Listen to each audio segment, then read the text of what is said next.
Good morning to all of you. और सब लोग फॉर्मूला याद कर लिए होंगे, है ना। तो हम लोग जो है आज हीट एंड थर्मोडायनेमिक्स यानी थर्मल फिजिक्स का लास्ट टॉपिक पढ़ने वाले हैं, है ना। डेरिवेशन एक काइनेटिक थ्योरी ऑफ गैस का, काइनेटिक थ्योरी ऑफ गैस, ठीक है ना। अब ये बात उठती है कि जरा ध्यान से देखना, इसमें मैं बहुत सारा फॉर्मूला ही यूज करने वाला हूं क्योंकि ये फॉर्मूला बेस्ड ज्यादा है।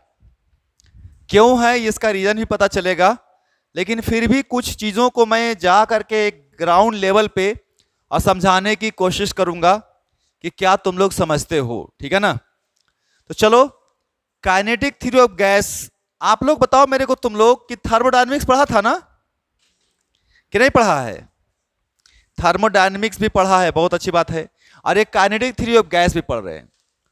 दोनों में हम लोग प्रेशर, टेम्परेचर, वॉल्यूम, ये सब चीजों की जानकारी लिए थे, याद है ना। वर्क डन, है ना, रैंडम मोशन गैस का होता है।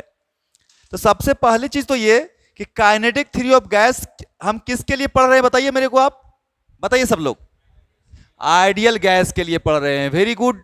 और आइडियल गैस के लिए एजम्पशंस होता है, कुछ पता है ना तुम लोगों को, सबको पता है एजम्पशंस। कोई ऐसा बच्चा है जिसको एजम्पशंस पता नहीं है? अरे ढेर सारे एजम्पशंस 5-6 को लिखवाए हैं ना आइडियल गैस का। तो सारे के सारे एजम्पशंस क्या होना चाहिए, पता होना चाहिए। लेकिन इस वाले यानी यहां भी आइडियल गैस का पढ़े थे कि नहीं पढ़े थे? Heat, work, pressure, temperature, volume, density, pressure, ये सब पढ़े थे ना। तो यहां भी फिर वही चीज हम पढ़ रहे हैं। अंतर क्या है तो देखो ध्यान से, हम जो क्लासिकल चीजें पढ़ रहे हैं, क्लासिकल, है ना, थर्मोडायनेमिक्स, तो वो ये वाला है। और ये भी थर्मोडायनेमिक्स है, लेकिन पता है इसको क्या बोलते हैं? It is statistical thermodynamics, statistical thermodynamics. ये थोड़ा सा हाई लेवल की बातें हो रही है कि सर आप स्टैटिस्टिकल और क्लासिकल क्यों बोल रहे हो। तो जो पढ़ने का जो अप्रोच है, APPROACH, है ना, यानी गैसेज के बारे में जो जानने का अप्रोच है, तरीका है, ये दो अप्रोच काम करता है बउआ। एक को बोलते हैं माइक्रोस्कोपिक अप्रोच, जिसमें कि हम अभी डील नहीं कर पाएंगे क्योंकि तुमको बताने की जरूरत नहीं है। कंटिन्यूअम हाइपोथेसिस, कंटिन्यूअम हाइपोथेसिस वर्क करता है। मैं समझा दूंगा कि क्यों कंटिन्यूअम हाइपोथेसिस लिख रहा हूं। और दूसरा जो अप्रोच है बालक, उसको बोलते हैं माइक्रोस्कोपिक अप्रोच।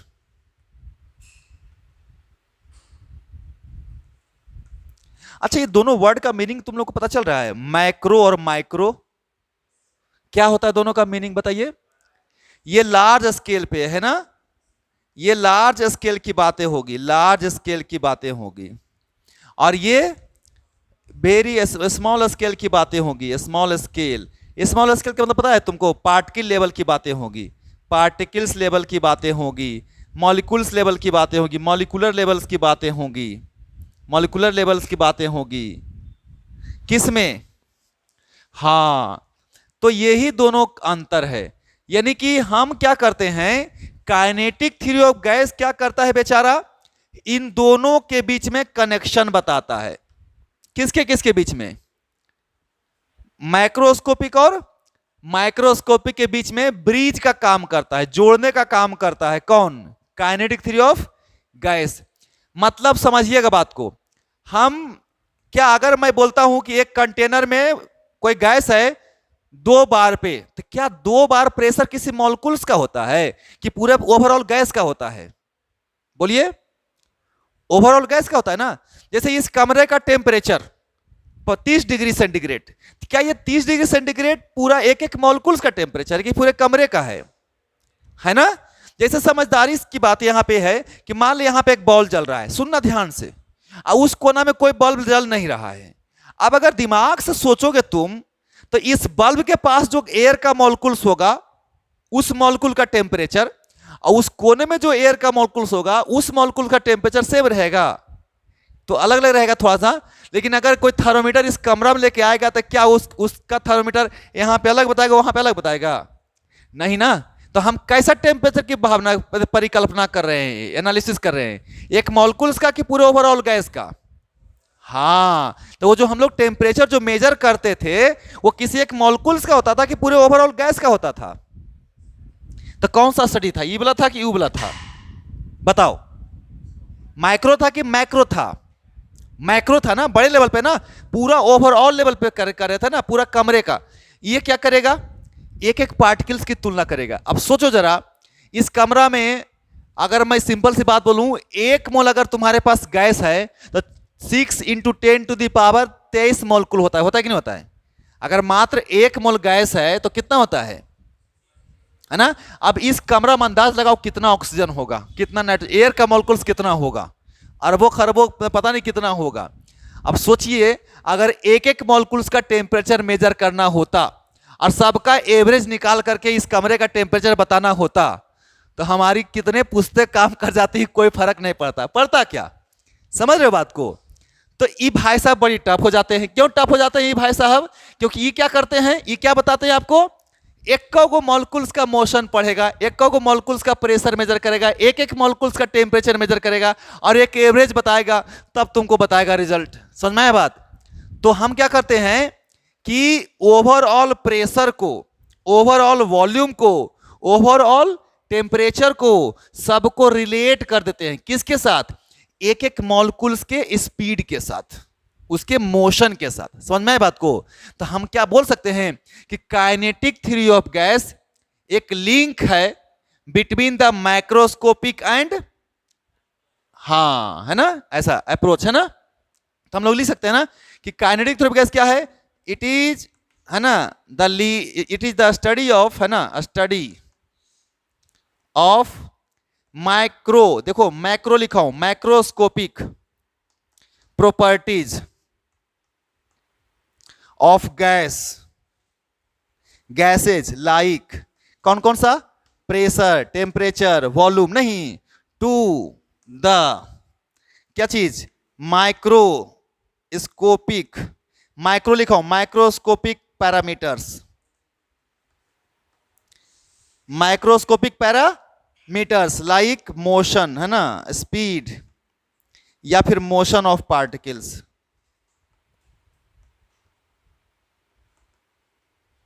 समझना ध्यान से, काइनेटिक थ्योरी ऑफ गैस क्या कर रहा है, एक स्टडी है किसका, माइक्रोस्कोपिक प्रॉपर्टीज का। किसके साथ? माइक्रोस्कोपिक प्रॉपर्टी पैरामीटर्स के साथ, यानी किसके साथ, स्पीड के साथ नहीं। तो हम प्रेशर को या वॉल्यूम को, है ना, प्रेशर को या वॉल्यूम को या टेम्परेचर को रिलेट करेंगे। किसके साथ रिलेट करेंगे, बताइए किसके साथ रिलेट करेंगे, किसके साथ रिलेट करेंगे, मोशन के साथ। मोशन कहने का मतलब क्या चीज, स्पीड के साथ। किसका स्पीड, गैस का कि पार्टिकल्स का, पार्टिकल्स का। समझ में आए बात को? तो ओवरऑल प्रॉपर्टीज यानी कि माइक्रोस्कोपिक प्रॉपर्टीज को हम कंपैरिजन में लाएंगे, रिलेट करेंगे, उसको अलग टर्म में डिफाइन करेंगे। किसके रूप में, माइक्रोस्कोपिक पैरामीटर्स, जिसका नाम क्या है, स्पीड के रूप में हम लोग डिफाइन करने वाले हैं। किस में, काइनेटिक थ्योरी ऑफ गैस में। एजम्पशन तो पहले से पता है, कोई दिक्कत, उतार लीजिए इसको फटाफट। ये टर्म बहुत इंपॉर्टेंट है, प्लीज ध्यान रखें। ये लार्ज स्केल इसका लिखा हुआ है, इसको मैं यहां हटा देता हूं। ये इसका मतलब होता है लार्ज स्केल, नीचे लिख देता हूं, लार्ज स्केल स्टडी है ये। तो भाई काइनेटिक थ्योरी ऑफ गैस क्या है, it is the study of microscopic properties like, है ना, प्रेशर, टेम्परेचर, वॉल्यूम, है ना, टू द माइक्रोस्कोपिक पैरामीटर्स, है ना, लाइक क्या चीज, स्पीड या फिर मोशन ऑफ पार्टिकल्स। किसका पार्टिकल्स होगा,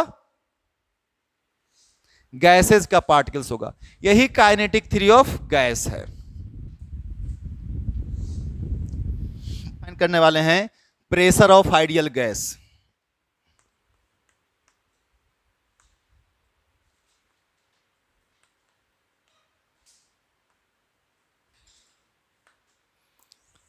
प्रेशर ऑफ आइडियल गैस को हम लोग स्पीड के टर्म में डिफाइन करने वाले हैं, है ना। बहुत ही आसान है रहेगा ये, समझना इसको ध्यान से।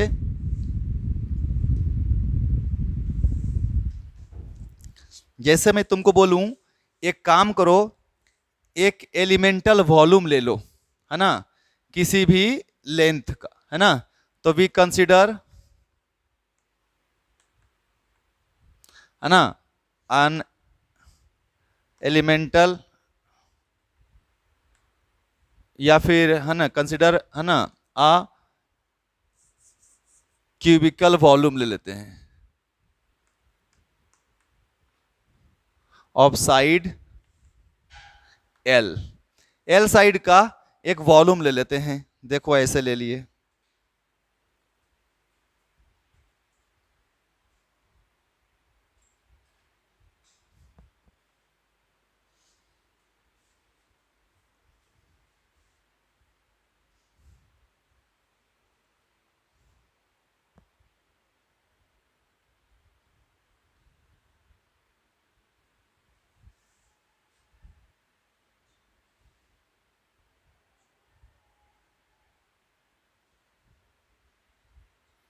ऐसा ले सकते हैं।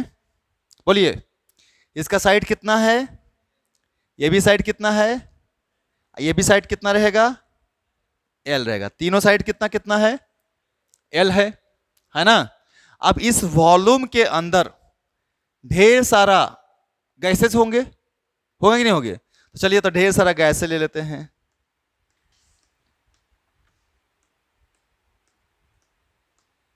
इसको आप x मान लो, इसको आप y मान लो, इसको क्या मान लो, z मान लो। ये ढेर सारा गैसेज इसमें हम ले लिए जी।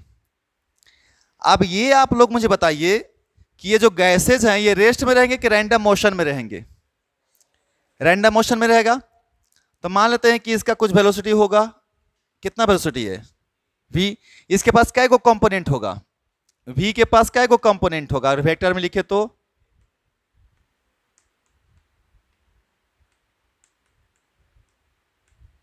होगा कि नहीं होगा, है ना, हाँ है ना। तो फॉर कन्वेनियंस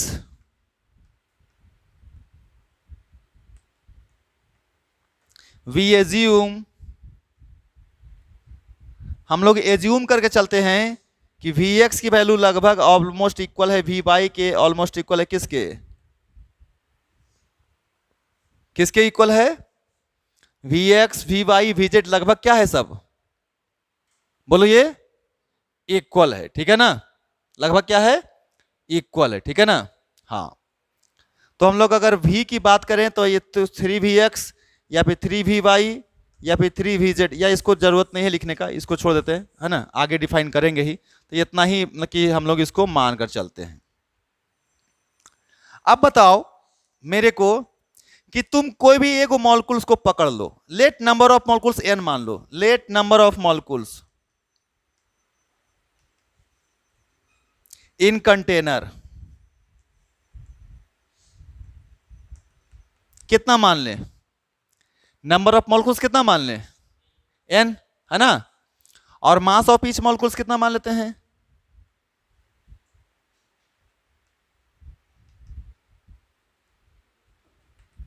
m मान लेते हैं। कोई दिक्कत है क्या, बोलो। चलिए बहुत अच्छी बात है। अब तुम एक काम करो, किसी एक मॉलिक्यूल्स की हम चर्चा करते हैं, ठीक है, किसी एक मॉलिक्यूल्स की, और उसके बाद वही वही स्टडी सारे मॉलिक्यूल्स के ऊपर लागू हो जाएगा, है ना। तो we consider only one molecules, ठीक है। तो चलो कोई बात नहीं है। तो अब आप मुझे बताओ कि अगर एक मॉलिक्यूल्स की हम चर्चा करेंगे, है ना, तो एक मॉलिक्यूल्स के साथ क्या हो रहा होगा ये बताइए जरा साहब। तो बोलोगे सर ये तो बहुत आसान है, एगो ये दीवार दिख रहा है तुम लोगों को, ये वाला दीवार दिख रहा है, ये वाला आए,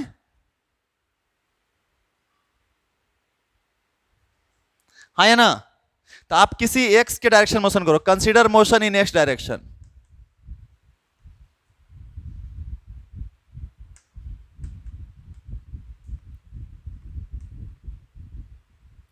हम लोग सिर्फ और सिर्फ एक्स डायरेक्शन के मोशन को कंसिडर कर रहे हैं। तो एक्स डायरेक्शन में जब मोशन होगा तो आप लोग मुझे बताओ कि ये मॉलिक्यूल्स को हम लेते हैं, इसी मॉलिक्यूल्स को ले रहे हैं, तो ये मॉलिक्यूल्स भाई साहब यहां जाएगा, इससे इससे टकराएगा, हाँ या ना, इस दीवार से, और फिर इधर क्या हो जाएगा, इधर इधर वापस आएगा, आ गया, अब फिर जाके टकराएगा, फिर वापस आएगा, फिर टकराएगा, फिर वापस आएगा, हाँ या ना। तो मान लेता कहीं टकराया तो ये कौन सा मेरा था, इनिशियल मोमेंट, इनिशियल वेलोसिटी इधर था, और फाइनल वेलोसिटी किधर हो जाएगा, इधर की तरफ हो जाएगा, है ना। तो change in momentum in x direction, सुनना ध्यान से, change in momentum in x direction, एक मॉलिक्यूल्स की बात कर रहे हैं, तो चेंज इन मोमेंटम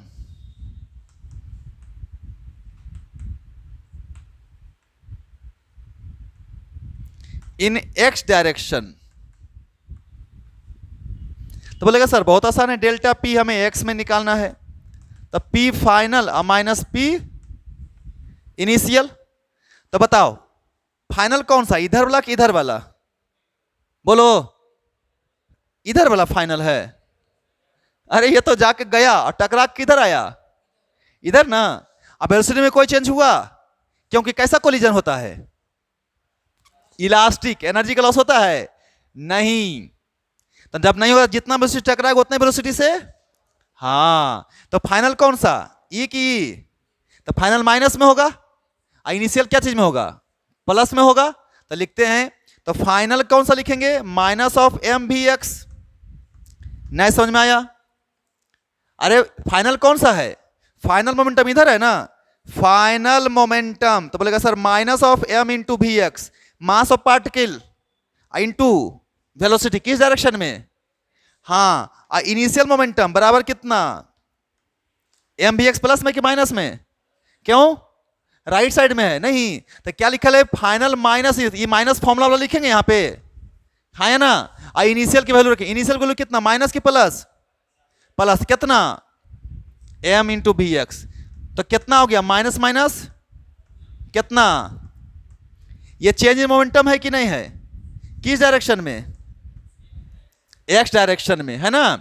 अब लिखते हैं टाइम, है ना, for collision, time for collision. Collision करने का, भाई सुनो इधर ध्यान से, यहां से टकरा के आएगा, दोबारा इस पे कब टकराएगा पता करना चाहिए, टाइम, है ना। तो टाइम फॉर कोलिजन क्या हो जाएगा, है ना, time between collision, time between consecutive collision.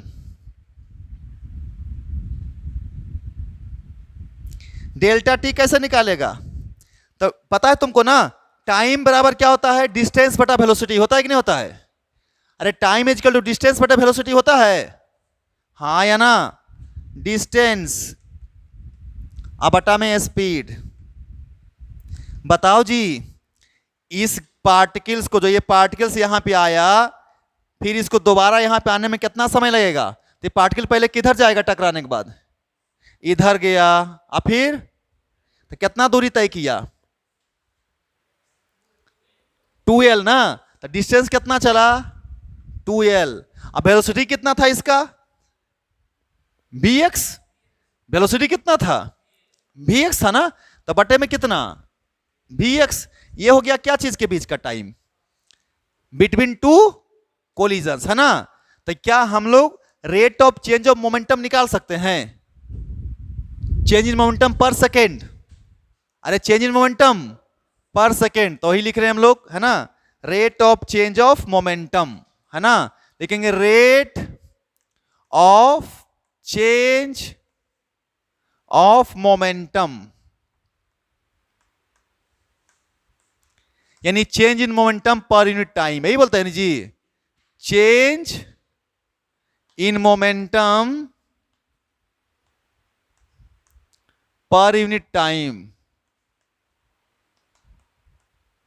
तो कितना हो जाएगा, डेल्टा पी अब बटा में डेल्टा टी होगा, हो।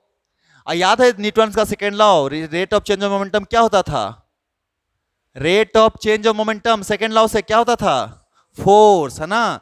और हम लोग जानते हैं ये कि change momentum per unit time को ही क्या बोलते हैं, फोर्स। तो डेल्टा पी बटे डेल्टा टी, तो कितना हुआ change momentum,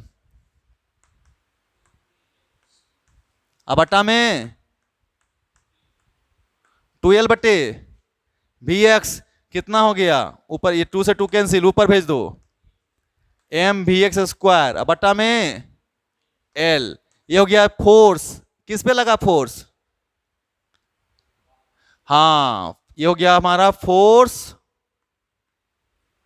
exerted by molecules. किस पे लगा ये फोर्स, किस पे लगा, वॉल पे लगा ना, force exerted by molecules on wall. Rate of change of momentum, तो पार्टिकल्स का मोमेंटम चेंज कितना था एक दीवार से, इस दीवार से मोमेंटम में कितना चेंज हुआ, तो इतना चेंज हुआ। और टाइम कोलिजन के बीच में कितना लगा, इतना लगा, तो पर यूनिट टाइम कितना हो जाएगा, इतना बटा इतना। अरे सेकेंड लॉ, यही क्या हो जाएगा यहां पे, ये फोर्स की वैल्यू निकल गई, उतार लीजिए।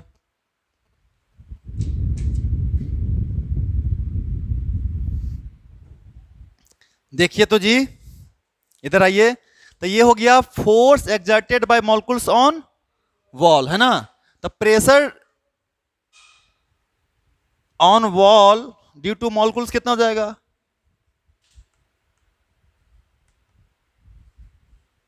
बताइए। तो फोर्स बटे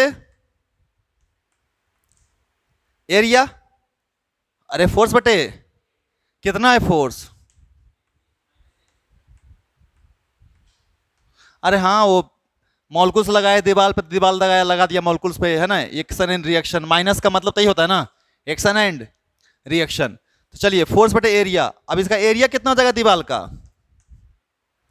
दीवार का एरिया एल स्क्वायर ना। चलिए तो कितना आ गया ये, एम भी स्क्वायर वी एक्स स्क्वायर बटा में कितना एल क्यू, अरे हाँ है ना, तो कितना हो गया ये एम वी एक्स का स्क्वायर लिखिए सर, और बटा में वॉल्यूम लिख दीजिए, हाँ या ना।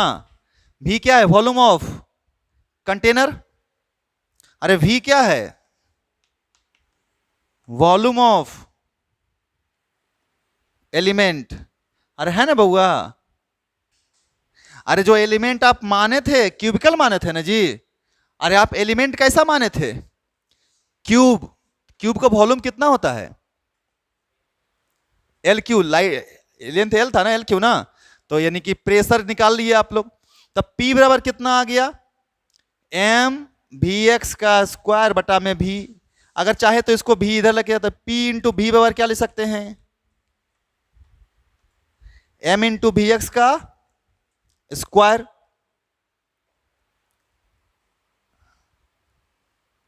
हाँ या ना, अरे लिख सकते हैं ना, बोलो भाई।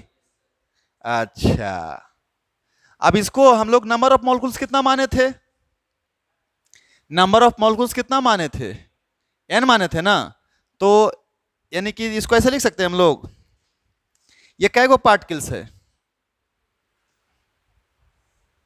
ये कैगो पार्टिकल्स है, ये कैगो पार्टिकल्स का है, एगो का है ना, हाँ या ना। तो फॉर ऑल पार्टिकल्स क्या लिख सकते हैं, फॉर n पार्टिकल्स,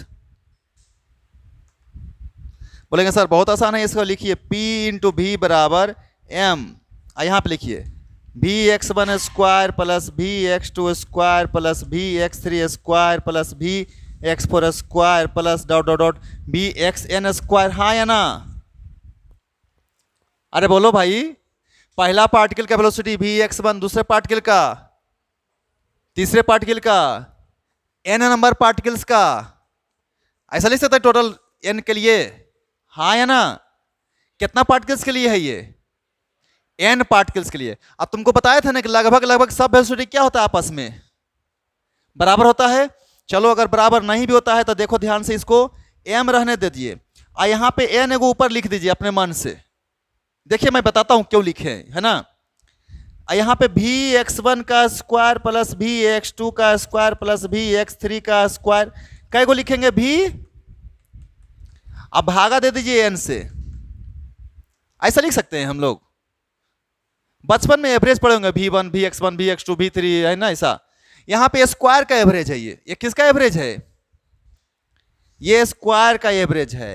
कितना पार्टिकल्स के लिए है ये, n पार्टिकल्स के, तो इसको ऐसे लिखते हैं p इंटू भी बराबर m इंटू n, इसको लिख देंगे Vx का एवरेज का स्क्वायर। देखिए प्लीज ध्यान रखेंगे, मैं यहां पे जगह है v, ये x क्या स्क्वायर क्या है, स्क्वायर मीन वेलोसिटी है। कौन सा वेलोसिटी है, ये भी बार लगा हुआ है, एवरेज। अगर यार तुम लोग ना ऐसा लग रहा है जैसे कि हम कुछ क्राइम कर दिए हैं, नहीं। देखो तो अगर एवरेज निकालना चाहता है एक्स डायरेक्शन में तो कैसे निकालता है एवरेज, एक्स के डायरेक्शन में अगर एवरेज निकालोगे तो कैसे निकालोगे सर, बहुत आसान है, Vx1 plus Vx2 plus Vx3 plus dot dot dot Vxn, अब भागा कितना, n निकालेगा बउआ। अरे देखो ना, क्राइम कर दिए क्या हम बचपन में। मीन एवरेज कई गो पार्टिकल्स है टोटल n, तो सभी का वेलोसिटी x डायरेक्शन वाला जोड़ दिए, अब भागा दे दिए कितना से, तो ये हो गया मीन। ये कौन सा, ये स्क्वायर मीन है, ये मीन है, और ये क्या है, स्क्वायर मीन है। स्क्वायर मीन का मतलब स्क्वायर कर दिए सबका, Vx1 स्क्वायर Vx2 स्क्वायर, और जितना पार्टिकल्स उससे क्या कर दिए, भागा दे दिए। तो यहां एक्स्ट्रा भागा दिए, तो यहां पे एक्स्ट्रा मल्टीप्लाई कर दिए हैं, कोई दिक्कत।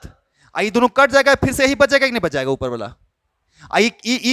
P इंटू भी कितना पार्टिकल्स के लिए है, n पार्टिकल्स के लिए है ना, क्यों, क्योंकि एक के लिए इतना था m Vx स्क्वायर, और जब हम सभी को जोड़ दिए x1 x2 x3 x सबका x जोड़ दिए तो n पार्टिकल के लिए हो गया। तो ये एवरेज के टर्म में नहीं हो गया, ये सबका अलग अलग वेलोसिटी है x के डायरेक्शन में, लेकिन ये कैसा वेलोसिटी है, एवरेज वेलोसिटी है सभी पार्टिकल्स का। मतलब माना गया कि लगभग सबका कितना बराबर होगा। इसे थोड़ा सा ऊपर नीचे जब जानते हो ना, जब कोई चीज बहुत ज्यादा वायरी नहीं करता है, जरी मनी का वेरिएशन होता है, तो एवरेज निकाल के काम चला लेते हैं कि नहीं चला लेते, तो ये एवरेज निकाल दिए। तो ये क्या हो गया मेरा, तो ये क्या है, स्क्वायर मीन वेलोसिटी, किस डायरेक्शन में, एक्स डायरेक्शन में। समझ में आ रहा है बात। तो ये जो मेरा प्रेशर गुने वॉल्यूम आया, कितना का, कितने पार्टिकल्स के लिए आया, ये कितने पार्टिकल्स के लिए आया, एक के लिए, n पार्टिकल्स के लिए, किस डायरेक्शन में, एक्स डायरेक्शन में। क्या y डायरेक्शन में भी लगभग इतना ही होगा, z डायरेक्शन में भी इतना ही होगा, हाँ या ना, बोलिए। तो जगह है, उतार लिए है, ये वाला तो है ना जगह, आए, हाँ, तो उसी को मिटाते हैं अभी फिलहाल। तो बताओ, सिमिलरली इन y डायरेक्शन क्या लिखेगा बउआ, तो P भी बराबर क्या लिखेगा, m n, अब भी y का एवरेज का स्क्वायर नहीं हो। इन z डायरेक्शन क्या लिखेगा, इन z डायरेक्शन क्या लिखेगा, P इंटू भी बराबर कितना है ना।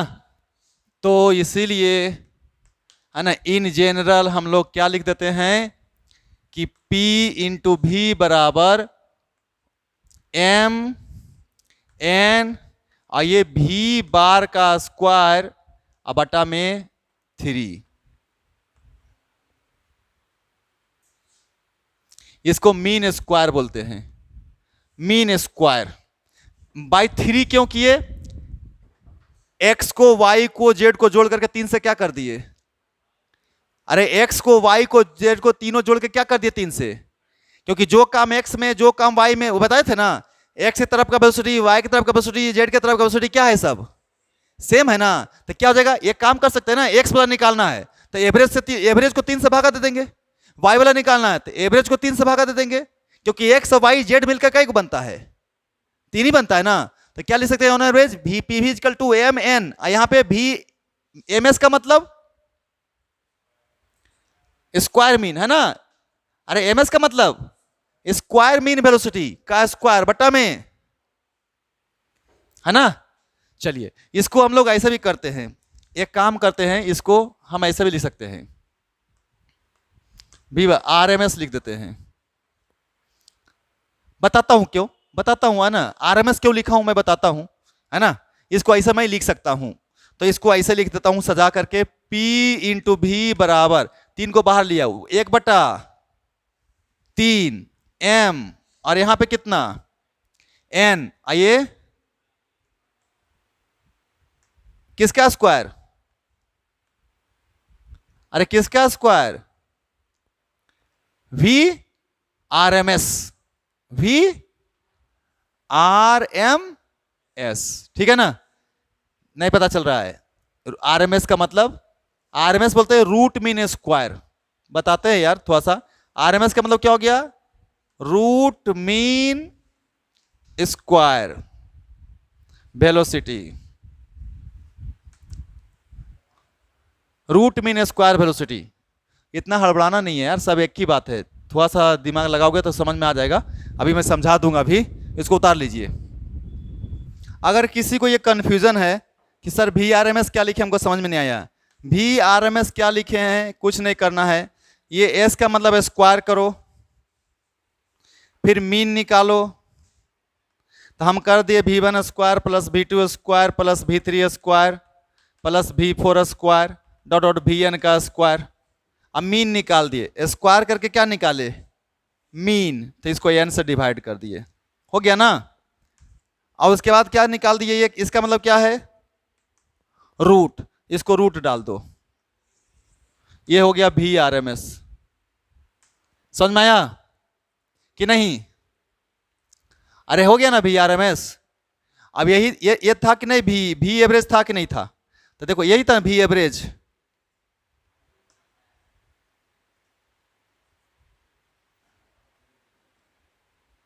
क्या बोल रहे हो तुम, अरे गधा, फॉर्मूला है तो रूट कैसे आया, बोल रहे हैं root mean square velocity define करना है, तो फॉर्मूला है रूट मीन स्क्वायर, स्क्वायर करिए वेलोसिटी का, मीन निकालिए और फिर क्या डाल दीजिए, रूट, तो हो गया वी आर एम एस, तो वही तो सिखा रहे हैं, तो वी आर एम एस का फॉर्मूला क्या आया, सबका स्क्वायर फिर मीन और इसका रूट, तो देखो तो इसको ये क्या है मेरा भी, ये क्या है, वी एम एस का स्क्वायर है कि नहीं है, इसी को हाँ रूट, इसको इधर क्या लिख दिए, अरे रूट हटाने के लिए इधर क्या कर दिए, अरे ये रूट हटाने के लिए इधर क्या कर दिए, स्क्वायर कर दिए, तो वी एम एस का स्क्वायर बराबर वी आर एम एस का स्क्वायर नहीं है, तो वही तो लिखे, ये जो हमारा आया था, ये सब आया था, ये कैसा वेलोसिटी था, ये एवरेज था ना जी, अरे ये कैसा वेलोसिटी आया था, एवरेज, ये देखो ना, एक्स की तरफ कितना था, यहाँ पे भी एवरेज का एक्स था, वाई की तरफ कितना था, बी एवरेज का वाई था, जेड की तरफ कितना था, भी एवरेज का जेड था, और तीनों को हम मिक्स कर दिए, तो भाई ना एक्स में बचा ना वाई में बचा ना, तो क्या बच गया, ओवरऑल सबका कितना भाई 3, तो ये कौन सा वेलोसिटी बचा, वी आर एम एस, यही तो वी आर एम एस है, यानी कि ओवरऑल हमारा क्या निकल गया, एवरेज निकल गया सबका, ना एक्स के तरफ ना वाई के तरफ ना, एवरेज ओवरऑल, किसी भी रैंडम डायरेक्शन, मोशन कैसा होता है गैस का, रैंडम होता है ना, तो ये रैंडमली आपका आ गया,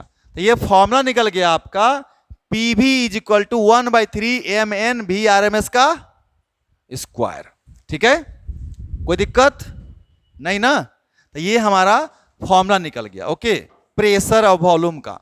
अब हमको गैस का अगर सिर्फ प्रेशर निकालना है तो सिर्फ प्रेशर भी निकाल सकते हैं, देखो ध्यान से, अगर मैं सिर्फ प्रेशर लिखना चाहूँ तो क्या लिख सकता हूँ, P बराबर क्या लिख सकता हूँ 1/3 m, इसको n/v लिख सकता हूँ, हाँ या ना, बोलो जी, P को 1/3 m n of A B square, हाँ या ना, चलिए ये तो हमारा हो गया, तो ये पर यूनिट वॉल्यूम है कि नहीं है, हम चाहे तो ऐसा भी लिख सकते हैं इसको 2/3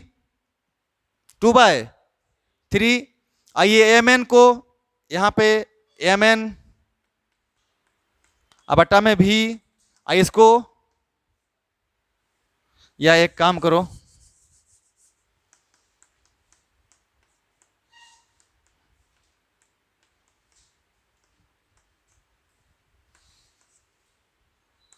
देखो तो ऐसा लिख सकते हैं,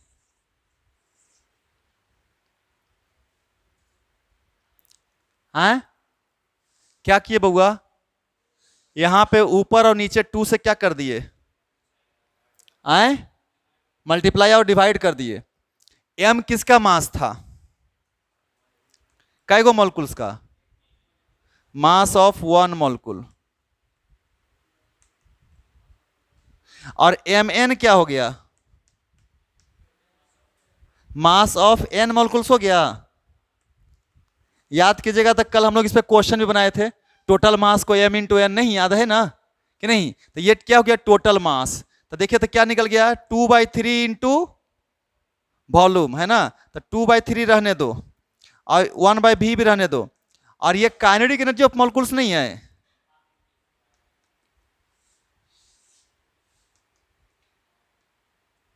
है कि नहीं है। काइनेटिक एनर्जी ऑफ मॉलिक्यूल्स है कि नहीं है, कई मॉलिक्यूल्स का, एक मॉलिक्यूल्स का कि n मॉलिक्यूल्स का, आए n मॉलिक्यूल्स का है कि नहीं है। इजी है यार। तो भैया ये kinetic energy of n molecules है। ये नीचे क्या है, वॉल्यूम। तो ऐसा लिख सकते हैं क्या, देखो तो ऑब्जेक्टिव के लिए मैं बता रहा हूं, P is equal to 2/3 kinetic energy of molecules upon volume of gas, हाँ या ना।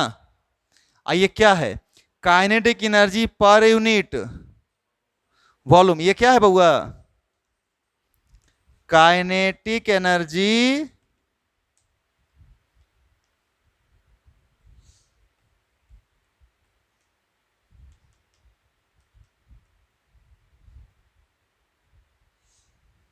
Kinetic energy per unit volume of. तो P किसके बराबर आ गया, 2/3 टाइम्स होता है किसका, 2/3 टाइम्स होता है किसका जी, प्रेशर ऑफ गैस 2/3 गुना होता है किसका, काइनेटिक एनर्जी का कि kinetic energy per unit volume का। बोलो भाई, अरे ये जो प्रेशर ऑफ गैस है ये 2/3 गुना होता है किसके, काइनेटिक एनर्जी का कि kinetic energy per unit volume का, काइनेटिक एनर्जी। हाँ, और ऐसे बोल सकते हैं कि सर पी भी जो होगा ना ये 2/3 into kinetic energy of gas होगा, हाँ या ना, हाँ या ना।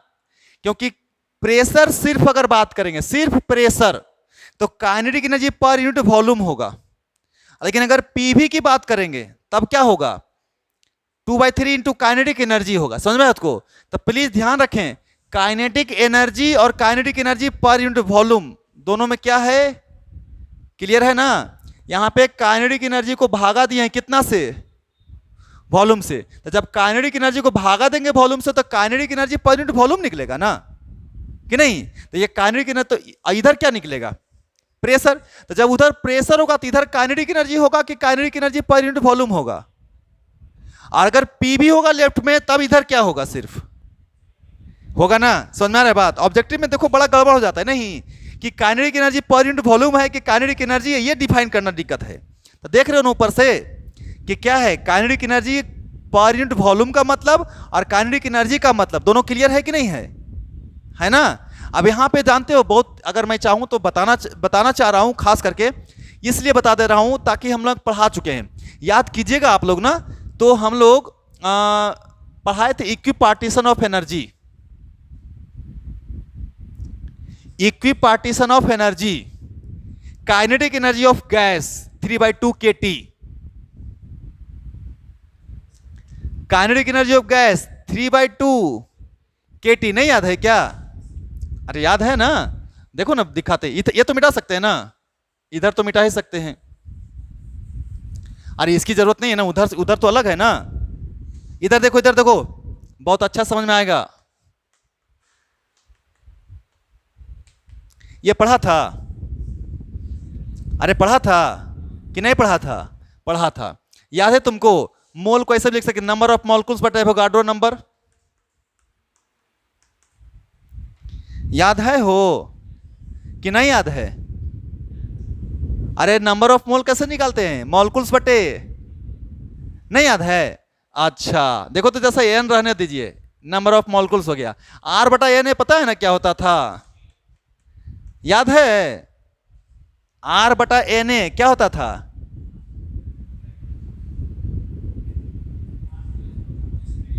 आर बटा एन बोल्ट्जमैन कांस्टेंट, याद ही नहीं है। आर बटा एन क्या होता था? के होता था कि नहीं? आए इधर पी भी हो गया।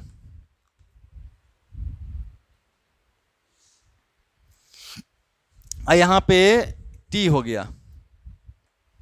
तो देखिए तो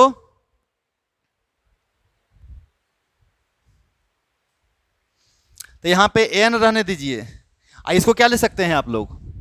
इसको क्या ले सकते हैं? के। इसको क्या ले सकते हैं? टी लिख सकते हैं। अब पी भी किसके बराबर है? 2/3 इंटू, तो 2/3 इंटू में क्या है इधर? तो काइनेटिक एनर्जी निकल गया एन मॉलिक्यूल्स के लिए, है ना? इसीलिए for N molecules kinetic energy कितना हो गया बताओ? एन मॉलिक्यूल्स कितना हो गया काइनेटिक एनर्जी का?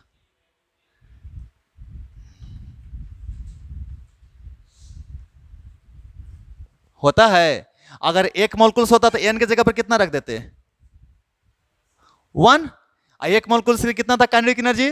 3/2 kT for 1 molecules. For 1 molecules kinetic energy कितना था?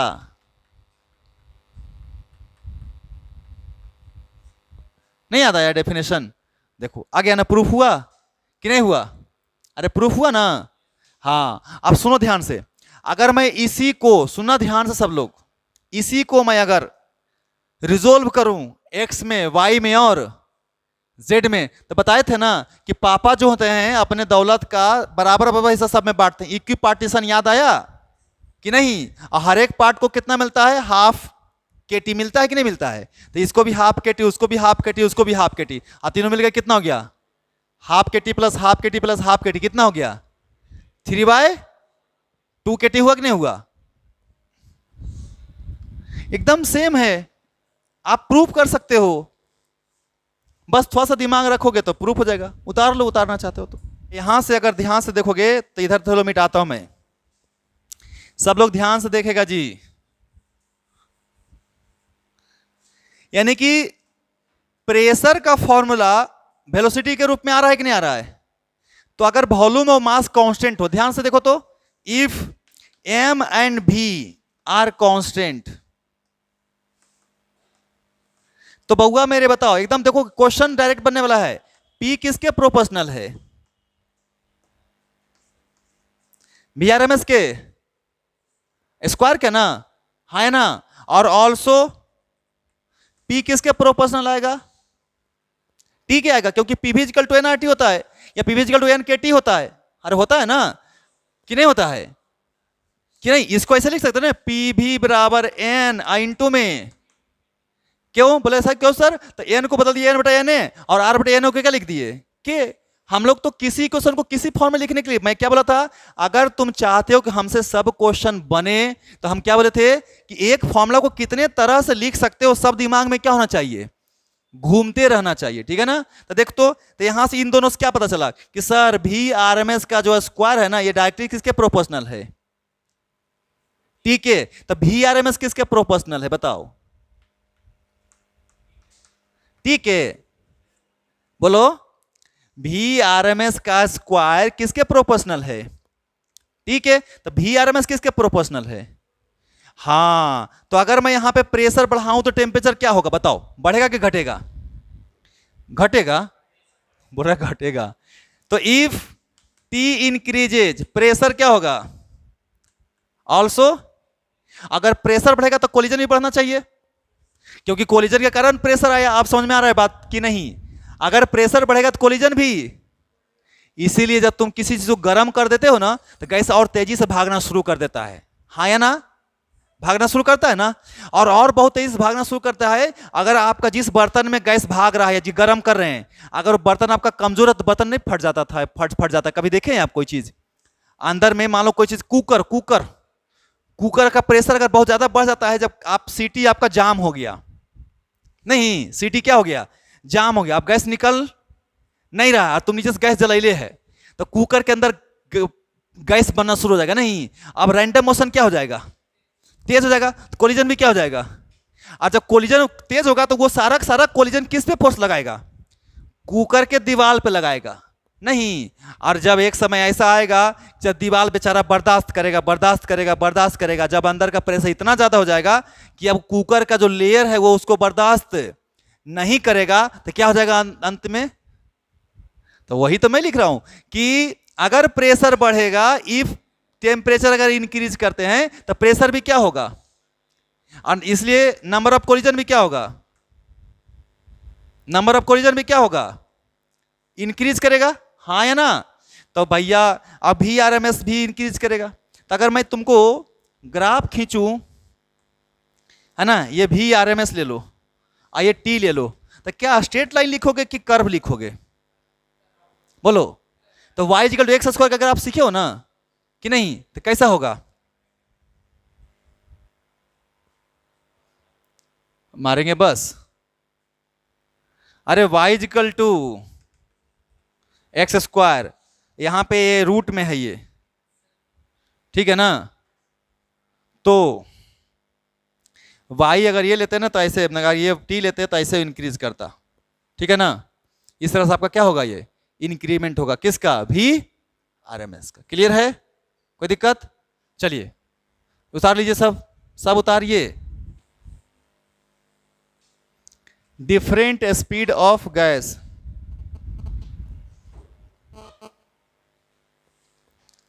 डाल दीजिए।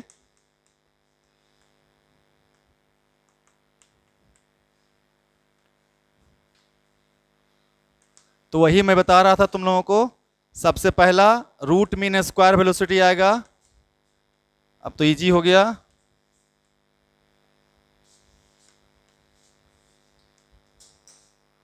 तो बता ही चुके हैं, रूट मीन स्क्वायर, पहले स्क्वायर कीजिए, फिर मीन निकालिए और फिर क्या कर दीजिए, रूट, है ना।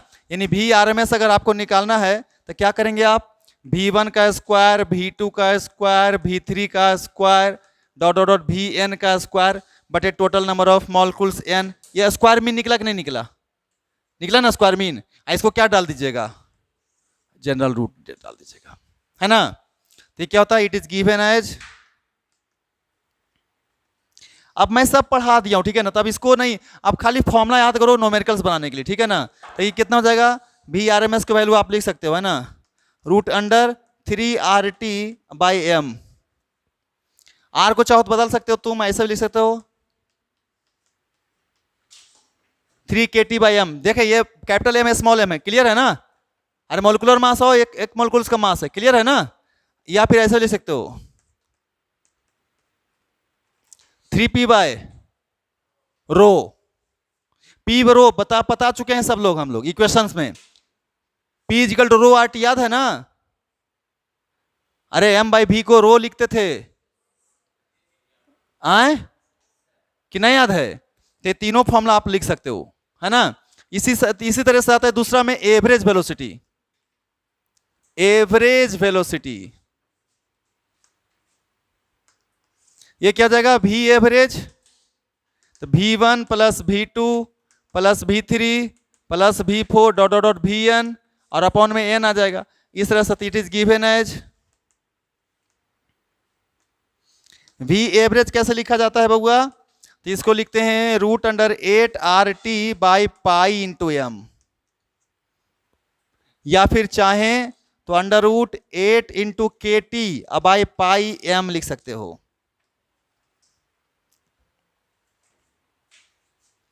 ठीक है। या इसको root under 8p/π into rho लिख सकते हो, ठीक है, ठीक है ना बाबू। ये कौन सा फॉर्मूला किसके लिए है, एवरेज वेलोसिटी, और ये किसके लिए है, रूट मीन स्क्वायर के लिए, ठीक है ना। एक और आता है मोस्ट प्रोबेबल वेलोसिटी, है ना, उसको भी लिखते हैं। जल्दी इसको उतारिए फटाफट। हम लोग क्या जानते हैं जी, इधर देखो, अगर किसी को लगता है कि इसमें दिक्कत है तो ये मोलिकुलर मास, अगर किसी को दिक्कत है ये बताओ मेरे को। तो हम लोग जानते हैं ना बउआ लोग, सब लोग जानता है कि सर आ के बराबर होता है सर आर बटा एन ए, हाँ या ना, हाँ या ना। तो आर को क्या लिख सकते हैं हम लोग, बताइए आर को क्या लिख सकते हैं, आर बराबर क्या लिख सकते हैं, के इंटू एन ए, है ना। अच्छा, अब मोलिकुलर मास क्या होता है, मास ऑफ वन मॉलिक्यूल्स, है ना। एक मोल में कई मॉलिक्यूल होता है, एन ए, तो क्या हो जाएगा एम इंटू, अब रख दे पहलू, देखो आता है कि नहीं आता है। अरे ये मोलिकुलर मास है ना जी, ये मास ऑफ वन मॉलिक्यूल था ना जी कि नहीं। एक मोल में कितना मॉलिक्यूल्स होता है, एन ए। तो अगर इस स्मॉल एम को एन ए से मल्टीप्लाई कर देंगे तो टोटल मोलिकुलर मास नहीं निकल जाएगा, अरे हाँ है ना, तो हो गया। कौन most probable speed, most probable speed भी मोस्ट प्रोबेबल, ये क्या होता है under root 2RT by M होता है, ठीक है ना, 2RT बाई एम, या फिर लिख दीजिए 2 इंटू के टी बाई एम, या फिर under root 2 into P by rho, है ना, 2 इंटू पी बाय रो। ये आपका, अच्छा मोस्ट प्रोबेबल समझोगे कैसे, जैसे मैं तुमको बोलूं, समझना ध्यान से, ठीक है ना। जैसे मेरे पास 8 गो मॉलिक्यूल्स है, सुनो सब जी, 8 गो मॉलिक्यूल्स है। अब 8 मॉलिक्यूल्स का स्पीड कैसे कैसे है, इसका स्पीड वेलोसिटी दिया हुआ है, वेलोसिटी, वेलोसिटी का यूनिट क्या दिया हुआ है बताओ तो मेरे को, वेलोसिटी का यूनिट क्या है, वेलोसिटी का यूनिट क्या है, मीटर। तो मान ले एगो का स्पीड 2 था, फिर 2 था, फिर 3 है ना, फिर 4 है, फिर 2 है, फिर 3 है, फिर 5 है। कई गो मॉलिक्यूल्स हुआ, 1 2 3 4 5 6 7, है ना, फिर 3 है ना, फिर 2 है और फिर 4 है। अब मुझे बताओ कोई एक ऐसा वेलोसिटी जो सबसे ज्यादा मॉलिक्यूल्स के पास हो, कितना वेलोसिटी सबसे ज्यादा मॉलिक्यूल्स के पास है, हाँ 2 मीटर पर सेकेंड कई गो मॉलिक्यूल्स के पास है, 1 2 3 4, 3 मीटर पर सेकेंड कई गो मॉलिक्यूल्स के पास है, 1 2 3, 4 मीटर सेकेंड पर सेकेंड कई मॉलिक्यूल्स के पास है, अब 5 के पास कई गो है। तो भी मोस्ट प्रोबेबल कितना हो गया पता है तुमको, कितना, यानी the velocity possessed by maximum molecules in random motion, ज्यादा मॉलिक्यूल्स के पास कौन स्पीड है, that speed is known as, हाँ मैं लिख देता हूं चाहो तो, है ना, क्या लिखता तो डेफिनेशन में, इधर मिटा सकते हैं जी,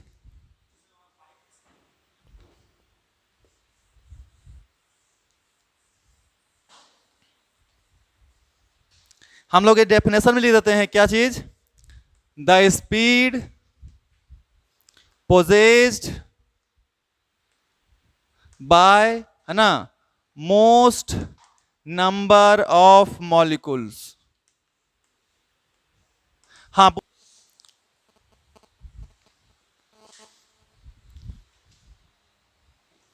अब देखिए जी, सब लोग देखो, अब सब लोग देखो, हम लोग पढ़ रहे हैं बहुत इंपॉर्टेंट टॉपिक जिसका नाम है मीन फ्री पाथ, और इसको बहुत इंटरेस्टिंगली मैं समझाऊंगा, ठीक है ना, कि क्या होता है। ये होता है कि average distance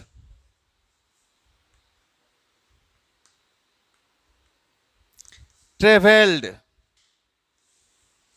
by the molecules, average distance travelled by the molecules between 2 successive collision.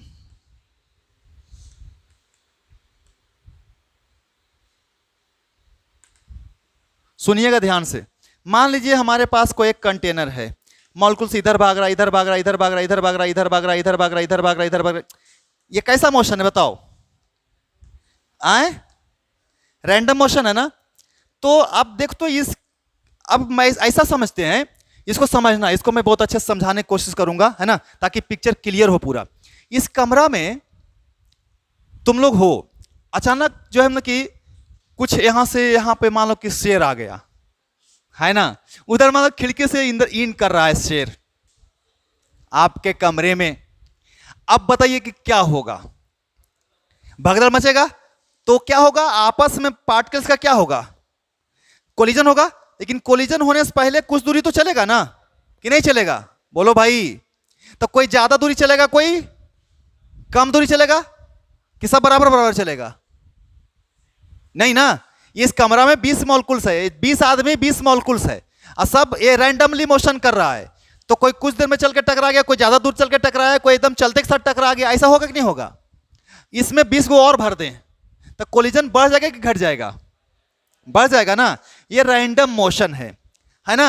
अब मान लेते हैं कि लेट कर लेते हैं, λ1, λ2, λ3, λ4, इस तरह से λn, है ना, are the mean free path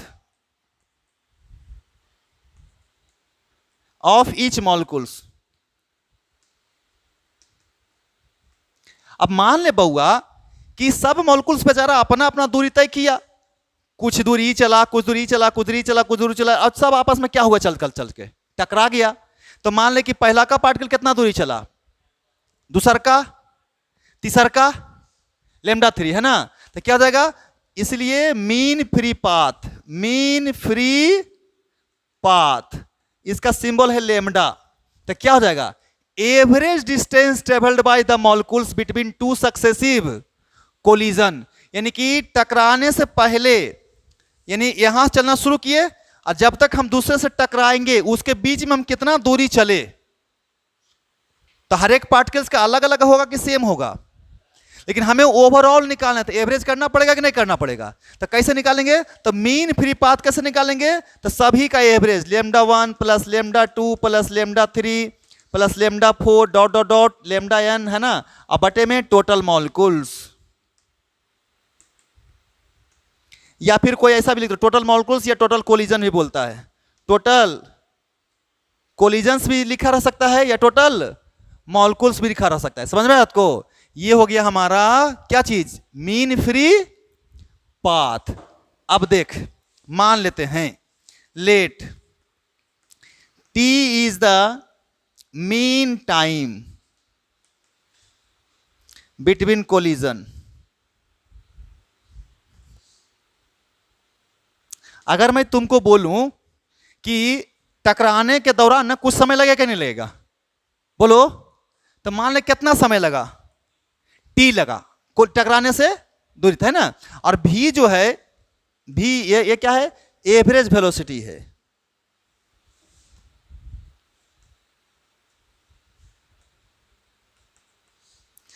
मैं बता ही चुका हूं, ये गैस रैंडम मोशन में होता है, सबका वेलोसिटी अलग अलग होता है, लेकिन हम एक एक पार्टिकल्स के वेलोसिटी स्टडी करना क्या हो जाता है, बहुत ही टफ का मतलब। इसलिए कैसा वेलोसिटी से काम चलाते हैं? हाँ, तो बताइए तो इतना, है ना, ये हो गया एवरेज वेलोसिटी। इसीलिए मीन डिस्टेंस कितना कवर करेगा? मीन डिस्टेंस कवर्ड, तो बोलेगा sir λ1 plus λ2 plus λ3 plus λ4 dot dot dot बराबर कितना? इतना ही ना हो आए? ये पहला का पार्टिकल का डिस्टेंस, ये दूसरा का डिस्टेंस, ये तीसरा का डिस्टेंस, ये चौथा डिस्टेंस, पांचवा डिस्टेंस, नहीं, सब कितना चलेगा? वी एवरेज इनटू में टाइम कि नहीं? वी एवरेज इनटू टाइम चलेगा ना कि नहीं चलेगा? तो ये चला, डिस्टेंस चला, है ना। अब हमें क्या पता करना है? हमें तो एवरेज डिस्टेंस तो पता चल गया, हमें पता क्या करना है? टोटल नंबर ऑफ मॉलिक्यूल्स या फिर टोटल कोलिजन्स, है ना। इसी का कैलकुलेशन करना है। अच्छा देखो ध्यान से, मैं ये जो कैलकुलेशन कर रहा हूं ये बहुत जगह तुमको नहीं मिलेगा, और इतना जितना मैं ये समझाने की कोशिश कर रहा हूं ये भी समझाया नहीं जाएगा। इसलिए इसको ध्यान से समझना, क्योंकि मैं भी इस पर बहुत मेहनत करके सीखा हूं या समझा हूं और जाना हूं, ठीक है। इसलिए इसको चीजों को जानो कि मैं क्या लिख रहा हूं। चलो उतारो जल्दी फटाफट, बोलिए। तब मान लीजिए कि लेट कर लीजिए कि डी जो है is the diameter of molecule.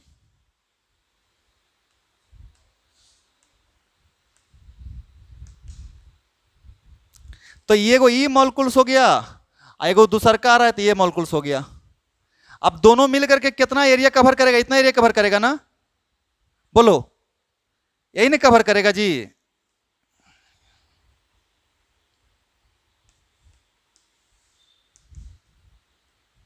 अरे हाँ या ना?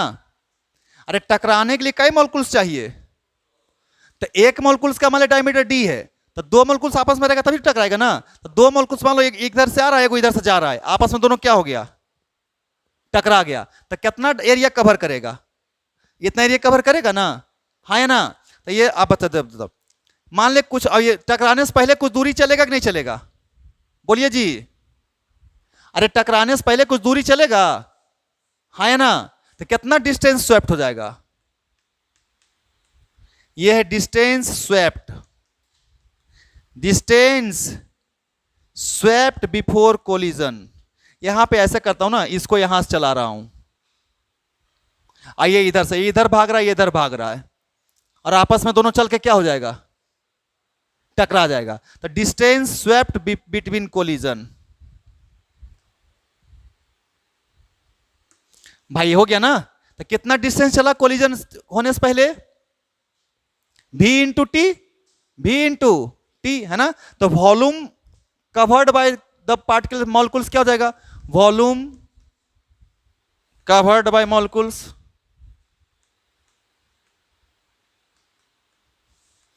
तो हो जाएगा pi into D square into area अगुने लेंथ। बोलना सही है कि नहीं है? अगर वॉल्यूम अगर निकालना चाहे तो इसका एरिया कैसे निकालोगे? तो डी एच है का, डी एच है का, टोटल कितना हो गया डायमीटर इसका? 2d। अरे टोटल डायमीटर कितना हो गया? 2d। तो रेडियस कितना हो गया? d। तो एरिया कितना हो गया? पाई डी स्क्वायर। और लेंथ कितना है? तो यही हो गया। अब यहां पे चलिए जी, देखिए इधर ध्यान से। अगर बोले कि लेट कर लीजिए n is the number of molecules per unit volume. अगर स्मॉल n जो है, प्लीज ध्यान रखेंगे क्वेश्चंस में डायरेक्ट ये फॉर्मूला आएगा। अगर n is the number of molecules per unit volume है तो टोटल नंबर ऑफ मॉलिक्यूल्स कितना होगा? इसलिए टोटल मॉलिक्यूल्स कितना हो जाएगा जी? तो बोलेगा सर n इंटू v से मल्टीप्लाई कर दीजिए, हाँ या ना? यूनिट वॉल्यूम में n मॉलिक्यूल्स है तो टोटल मॉलिक्यूल्स कितना हो जाएगा? n इंटू, तो कितना हो जाएगा? ये v है pi D square v average into T, into में कितना? n। ये हो गया टोटल नंबर ऑफ मॉलिक्यूल्स। अब बताओ यार, मीन फ्री पाथ निकाल दो। क्या बताए थे mean free path? Average distance बटे टोटल नंबर ऑफ कोलिजन्स ना। तो देखिए तो क्या लिख देंगे यहां पे, क्या हो जाएगा जी हमारा यहां पे? इसीलिए मीन फ्री पाथ यानी लेमडा क्या हो जाएगा? Average distance by number of molecules. Average distance कितना है? Lambda 1 plus lambda 2 plus lambda 3 plus lambda 4 plus lambda 5 सब लेमडा n। और वो आया था किसके बराबर? v बार t के। अब बटा में टोटल नंबर ऑफ मॉलिक्यूल्स था। टोटल नंबर ऑफ मॉलिक्यूल्स कितना निकाले हैं? इंटायर पाई डी स्क्वायर, हाँ, v bar into T, into में n। कुछ कटा? ये और ये कितना आ गया?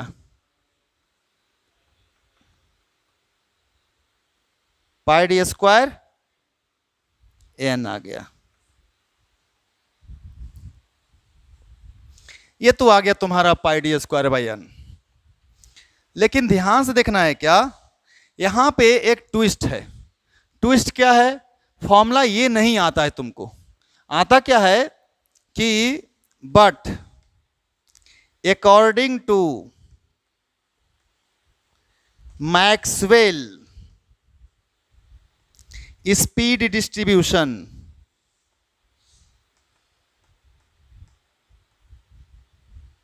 स्पीड डिस्ट्रीब्यूशन, ठीक है ना, स्पीड डिस्ट्रीब्यूशन है ना, रिलेटिव वेलोसिटी इज टेकन,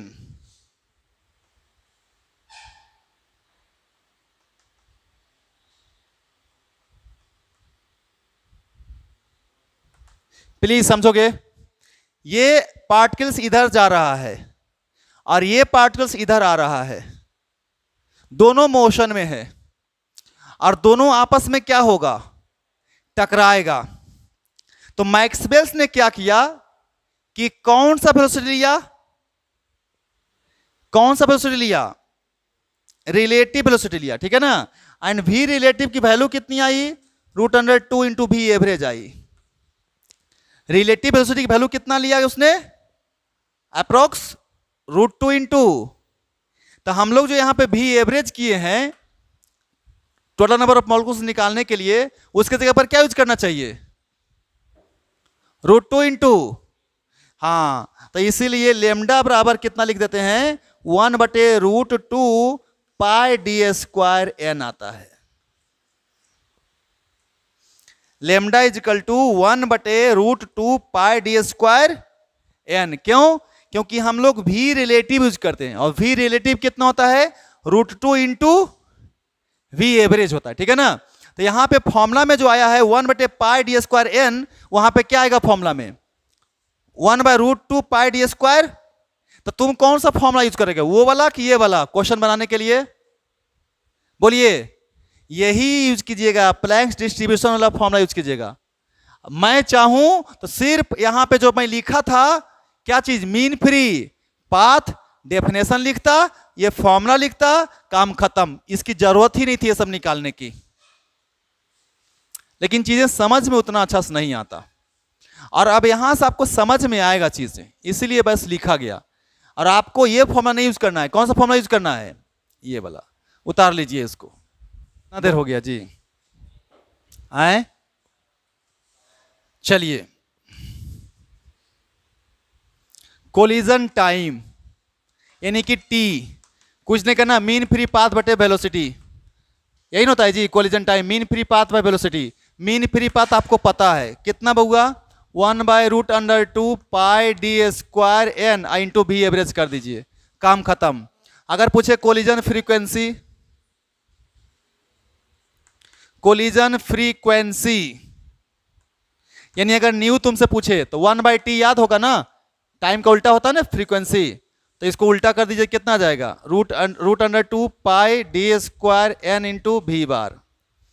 कोई चाहता है कि इसको और एनालिसिस करें तो प्लीज ध्यान रखें, n क्या है बताओ मेरे को तुम, n क्या है बउआ, number of molecules per unit volume है ना। ऑल्सो v एवरेज क्या होता है बउआ, क्या होता है,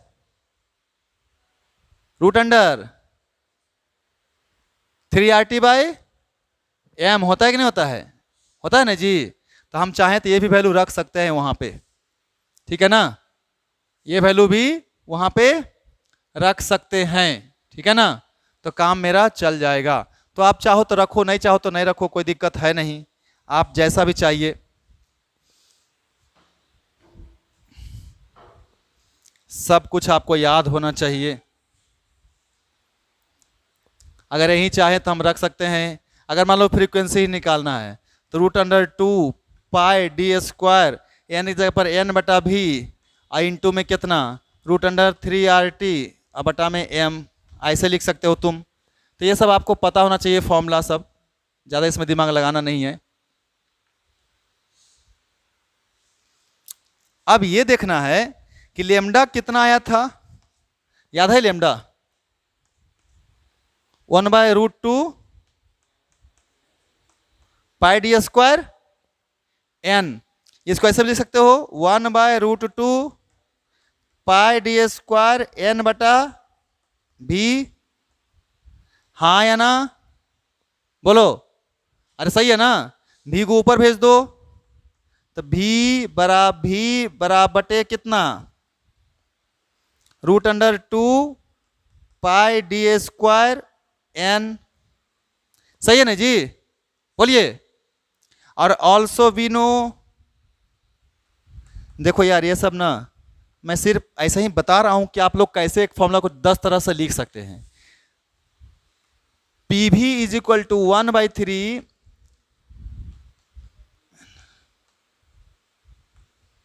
ये होता है ना, हाँ है ना।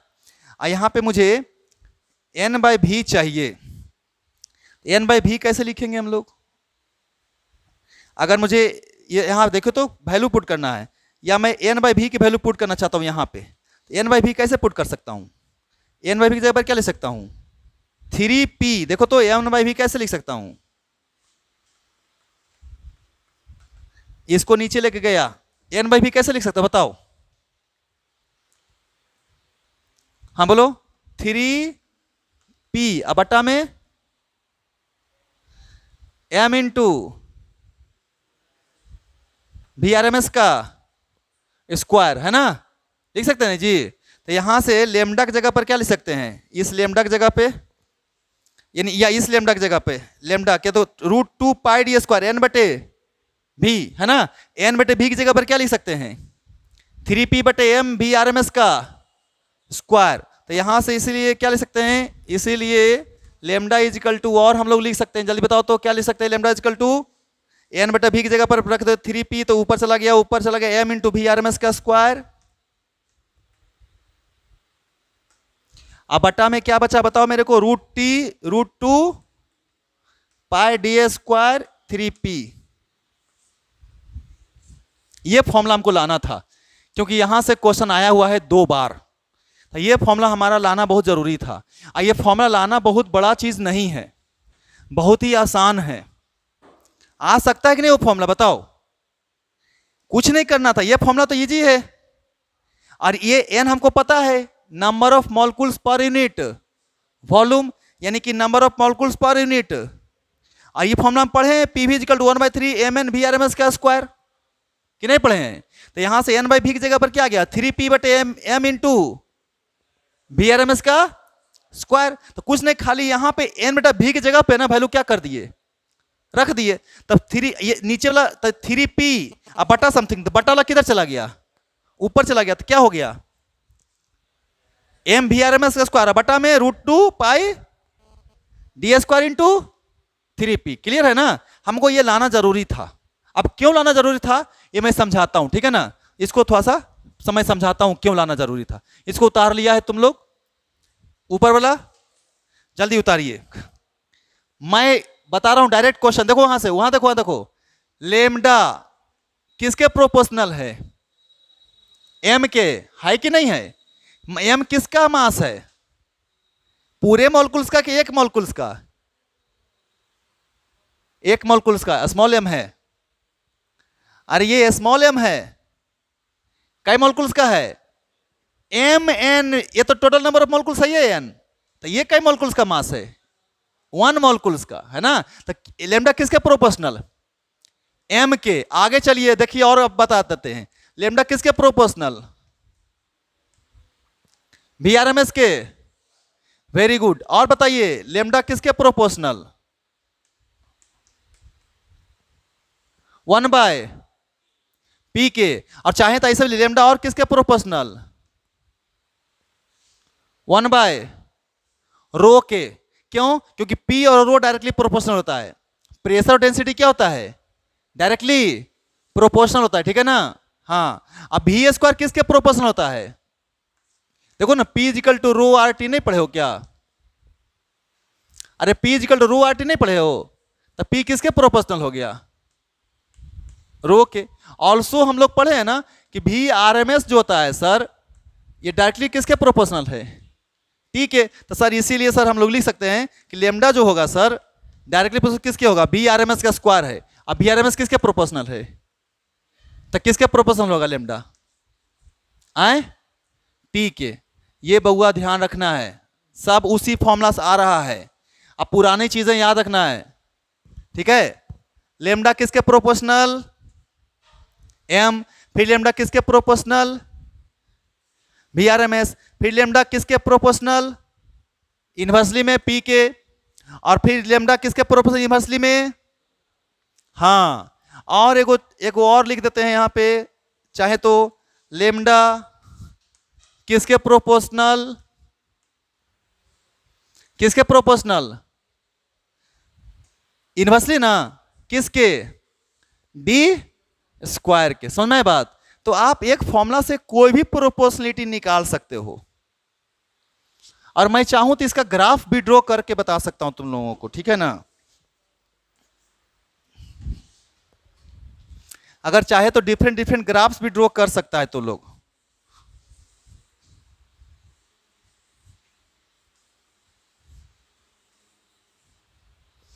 बोलेगा कैसे सर? देखो तो इधर,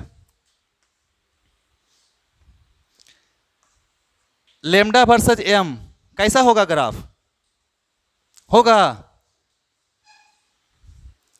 लेमडा वर्सेस टी कैसा ग्राफ होगा? डायरेक्टली है ना? अरे डायरेक्टली है ना। और ये कैसा आई है? तो कैसा? लेमडा पी कैसा? लेमडा और रो कैसा? इन्वर्सली ना, हाँ है ना। लेमडा और डी स्क्वायर इन्वर्सली, हाँ है ना।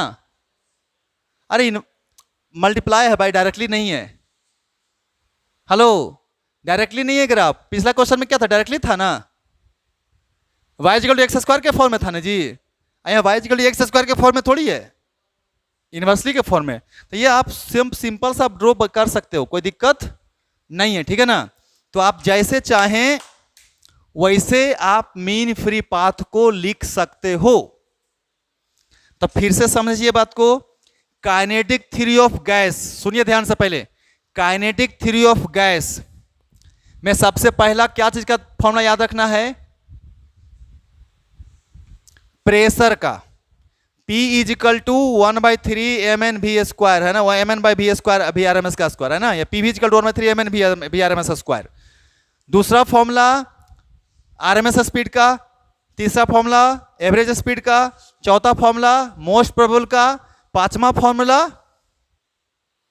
मीन फ्री पाथ का, है ना। मीन फ्री पाथ का वो वाला फॉर्मूला, ये वाला फॉर्मूला, अलग अलग फॉर्मूला आपको याद रखना है।